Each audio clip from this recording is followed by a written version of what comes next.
Great ஃபேன்ஸுக்கு வணக்கம். சிஎஸ்கேல நட்சத்திர பிளேயர்ஸ் இருக்காங்க. அதனால பிரச்சனை இல்ல அப்படிங்கிற காலமெல்லாம் போயி, நட்சத்திர வீரர்கள்னால தான் இங்க பிரச்சனையே. அவங்க பெர்ஃபார்ம் பண்ணலன்னா பெஞ்ச் பண்ணுங்க அப்படிங்கிற மாரி ஒரு சிச்சுவேஷனுக்கு வந்துட்டாங்க.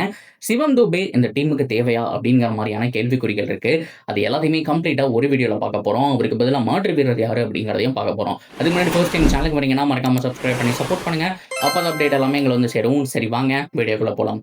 First of all Chennai super கிங்ஸ்ல நெறைய லெஃப்ட் ஹேண்டர்ஸ் இருந்திருக்காங்க. ரொட்டேட் பண்ணியிருக்காங்க. பட் இந்த டாப் ஆர்டர்ல நீங்க பார்த்தீங்கன்னா, லெஃப்ட் ஹேண்டர்ஸே கிடையாது.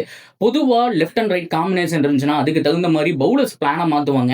ஒருத்தருக்கு இல்ல அப்டின்னா கூட ஒருத்தருக்கு ஈஸியா மாட்டும். ஒருத்தவங்களுக்கு அரவுண்ட் த விக்கெட் வந்து போடுறாங்க அப்டின்னா, ஒருத்தவங்களுக்கு அதே இடத்துல நின்னு தான் நம்ம போட்டாகணும். அதனால left and right hand combinations ரொம்ப முக்கியம். பட் இருந்தாலுமே ஆர்சிபி மாரி டீம்ஸ் எல்லாமே இப்படித்தானே இருக்காங்க அப்டின்னா கூட, அவங்களுக்கு ஒன் டவுன்ல வந்துட்டு தேவ்தத் படிக்கல் வந்துருவாரு. இப்போ வந்துட்டு பெத்தல் வேற இருக்காரு. அது மட்டும் இல்லாம குருநாள் பாண்டியா இருக்காரு. நடுவுல அங்கங்க இந்த லெஃப்ட் ஹேண்டர்ஸ் அப்படிங்கிறவங்க எல்லா டீம்லயுமே மேக்ஸிமம் இருக்காங்க அப்படிங்கிறத நம்ம சொல்லி ஆகணும். சென்னை சூப்பர் கிங்ஸை பொறுத்தவரைக்கும் Shivam Dube one and only left hander. அதுக்கப்புறம் யாருமே இல்ல அப்படிங்கிற மாரி பிரஷருக்கு உள்ளாகுறாங்க. அதுதான் சிஎஸ்கே உடைய பிரச்சனையே. சாய் சுதர்சன்லாம் பார்த்தோம் அப்படின்னா பிஸி பிளேயர் அப்படிங்கிற மாரி போன வீடியோல சொல்லியிருப்பேன். அந்த மாரி சிங்கிள் டூர்ஸ் கன்வெர்ட் பண்ணக்கூடிய பிளேயர்ஸ் யாரும் இல்ல. Sanju Samson slow runner. Support பண்றதுக்கு ருத்து கூட அவர் ஃபாஸ்டா ஓடுனா தான் ருத்துவும் ஓடுவாரு. அதுக்கப்புறம் வரக்கூடிய சர்ஃப்ராஸ் கானும் பார்த்தோம் அப்படின்னா அவருக்கு ஹிட்டிங் ரோல் தான் கொடுத்துருக்காங்க. உர்வில் பட்டேலும் அதைத்தான் பண்ண போறாரு. சிவம் துபேவும் டூஸ் ஓட மாட்டேறாரு. இதனால சிஎஸ்கேக்கு கிடைக்கக்கூடிய அந்த ஒரு கிட்டத்தட்ட ஒரு 20-25 டூர்ஸ் இல்ல டூர்ஸ்னு சொல்ல முடியாது. 20-25 அந்த ஒன் சிங்கிள்லாம் பார்த்தோம் அப்படின்னா நிறைய கட் பண்ணியிருந்தாங்க. லாஸ்ட் டைம் கிட்டத்தட்ட 60 டெலிவரி பக்கம் டாட் பால் வச்சிருந்தாங்க இல்லையா? அதுல பாதிக்கு பாதி ஒரு சிங்கிள் ரொட்டேட் பண்ணியிருந்தா கூட அந்த இடத்துல பார்த்தோம் அப்படின்னா நீட்டா ஒரு 30 ரன்ஸ்ங்கிறது வந்திருக்கும். 158, 159ங்கிறது 198 அப்படிங்கிற ஒரு சிச்சுவேஷனுக்கு போயிருக்கிறதுக்கான சான்ஸ் இருந்தது. ஆனா ருத்ராஜ் கைவோட அந்த பக்கம் சிவம் துபே இருக்காரு. பெருசா வரல. ஈஸி சிங்கிள் எல்லாமே கட் பண்ணாங்க. But Sai Sudharsan well play கரெக்டா அவரும் அதே பொசிஷன்ல குயிக்கா அவர் கூட ரன் பண்ற ஆள் இருந்ததுனால டூஸ் அப்படிங்கறதை ஈஸியா கன்வெர்ட் பண்ணான்னு சொல்லி ஆகணும். பிஸி பிளேயர்ஸ் இல்ல, அதுதான் ரொம்ப முக்கியம். அண்ட் சிவம் துபே பொறுத்த வரைக்கும் வேர்ல்ட் கப்ல பார்த்த சிவம் துபே வேற, இப்ப இருக்கிற சிவம் துபே வேற. கிட்டத்தட்ட 8 மேட்ச் ஆச்சு, இன்னுமே ஃபார்ம்ல இல்ல. ஒரு எக்ஸாம்பிள் சொல்லணும் அப்படின்னா, பஞ்சாப் டீம் எடுத்து பாத்தீங்கன்னா கேட்ச் டிராப் பண்ணதுக்கு நம்மளுடைய ரிக்கி பாண்டிங் என்ன பண்ணியிருக்காங்கன்னா, சர்சான் சிங்கை டீமை விட்டு டிராப் பண்ணியிருக்கிறாரு. அந்த அளவுக்கு ரொம்ப ஸ்ட்ரிக்டா ஒரு ஃபாலோ பண்றாரு. அண்ட் நீங்க மறந்துட வேண்டாம், டீம் வின்னிங் காம்பினேஷன்ல இருந்திருக்கு. அதாவது அதுக்கு முன்னாடி வரைக்கும் மேட்சை தோக்கவே கிடையாது. 7 அவுட் ஆஃப் 7 அப்படிங்கிற மாதிரி அவங்க போயிருக்கிறாங்க. பட் இருந்தாலுமே நீ ஏன் கேட்சை விட்ட, உனக்கு வந்துட்டு வெளியில உட்கார வச்சாதான் புத்தி வரும் அப்படிங்கிற மாதிரி ஸ்ட்ரிக்டா ஃபாலோ பண்றாங்க. பட் நம்ம சிவம் துபேவை அப்படி விட முடியாது. பிகாஸ் நட்சத்திர வீரர்ங்கிறது நமக்கு தெரியும். பட் இருந்தாலுமே அவர் ஃபார்ம்ல இல்லை அப்படிங்கிற பட்சத்துல டோர்னமெண்ட்டும் உங்க கையை விட்டு போகுது அப்படிங்கிற பட்சத்துல யாராவது ஒருத்தரை ரிப்ளேஸ்மெண்ட்டாக கொண்டு தான் ஆகணும்.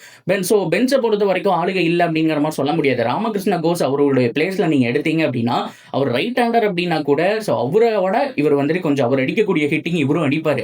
ஒரு 10 பாலுக்கு ஒரு 25-30 ரன் அடிக்கக்கூடிய அந்த கெப்பாசிட்டியும் இருக்கு. At same time extra bowling ஆப்ஷனும் உங்களுக்கு கிடைக்குது. ஏதாவது ஒரு சுச்சுவேஷன்ல இந்த மாதிரி ஒரு ரொம்ப திணறும் போது இவரை பவுலிங்க்கு யூஸ் பண்ணிக்கலாம். சிவம் துபேவோட பெட்டரான பவுலிங்கும் போடுறாரு, அவருக்கு ஈக்குவலான பேட்டிங்கும் ஆடுறாரு. துபே டீமுக்குள்ள பிரச்சனையான்னு கேட்டா இப்போதைக்கு கண்டிப்பா அவரும் ஒரு பிரச்சனைன்னு சொல்லியாகணும்.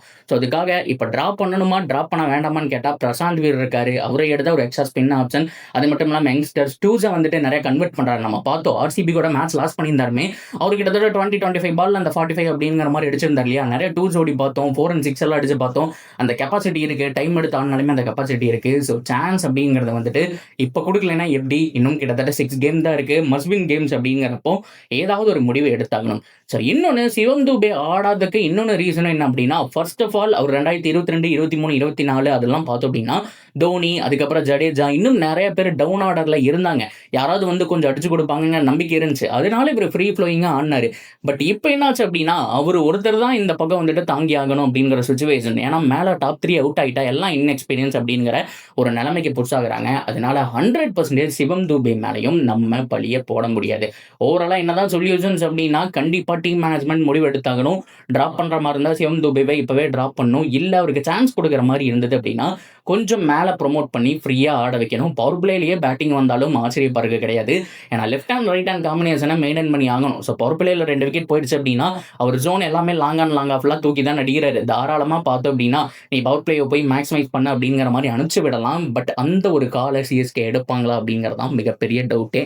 அண்ட் மற்றபடி பேட்டிங் காம்பினேஷன் எதையும் மாற்ற போறது கிடையாது. சேம் சிம்லா வெற்றியாளரா தான் போக போறாங்க அப்படிங்கிறது 100% உறுதியாகி போச்சு. Ruturaj and Sanju open. One டவுனை பொறுத்தவரைக்கும் உருவில் பட்டேல் நம்பர் 4ல சர்ஃப்ராஸ், நம்பர் 5ல டெவால் பிரேவிஸ், நம்பர் 6ல சிவம் தூபே, அதுக்கப்புறம் அகில் ஹுசேன், ஜெமி ஓட்டன். இதுதான் ஃபுல் லைனப்பா இருக்க போகுது. ஸோ எதுவும் சொதப்பாம இருந்தா சரி. ஸோ என்ன பண்ண போறாங்கங்கிறத பார்க்கணும். Mumbai Indians almost out of the tournament, 90% out of the tournament சொல்லி ஆகணும். ஸோ இதுக்கப்புறம் ஏதாவது மிராக்கல் நடந்தால் தான் உள்ள வருவாங்க. ஸோ நெக்ஸ்ட் மேட்ச் சேப்பாக்கில் அவங்களுக்கு எகென்ஸ்டாக தான் சிஎஸ்கே இந்த கேமை வின் பண்ணுவாங்களா என்னங்கிறத பார்த்தாலும் டிவால் பிரேவிஸ் அண்ட் ரொம்ப முக்கியமாக தூபே இவங்களை நம்பி தான் அந்த மிடில் ஆர்டர் இருந்தது. 2 பேருமே சொதப்புறாங்க, 2 பேர் மேலேயும் ப்ரெஷர் வருது அப்படிங்கிற பட்சத்தில் ஒரு குயிக் கால் அப்படிங்கிறத எடுத்தாகணும். என்ன பண்ணுறாங்க அப்படிங்கிறத பொறுத்திருந்து பார்ப்போம். So that's video guys. நீங்கள் சிஎஸ்கே ஃபேனாக இருந்தீங்க அப்படின்னா இதுக்கான சொல்யூஷன் சொல்லுங்கள். எகெயின் சிஎஸ்கேக்கு தூபே நல்லா பண்ணியிருக்காரு. 2022ல இருந்து ஒரு 4 இயர்ஸ் பார்த்துருக்கோம். பட் என்ன இருந்தாலும் ஃபார்ம்ல இல்லை அப்படிங்கிற பட்சத்தில் ஏதாவது ஒரு குயிக் கால் அப்படிங்கிறத எடுத்தாகணும். சிஎஸ்கே ஏதாவது மாற்றம் பண்ணுவாங்களா, உங்களுக்கு என்ன தோணுது அப்படிங்கிறதாமே கமெண்ட்ல சொல்லுங்கள். இந்த மாதிரி இன்னொரு வீடியோ வந்து மீட் பண்ணுறேன். See you soon guys.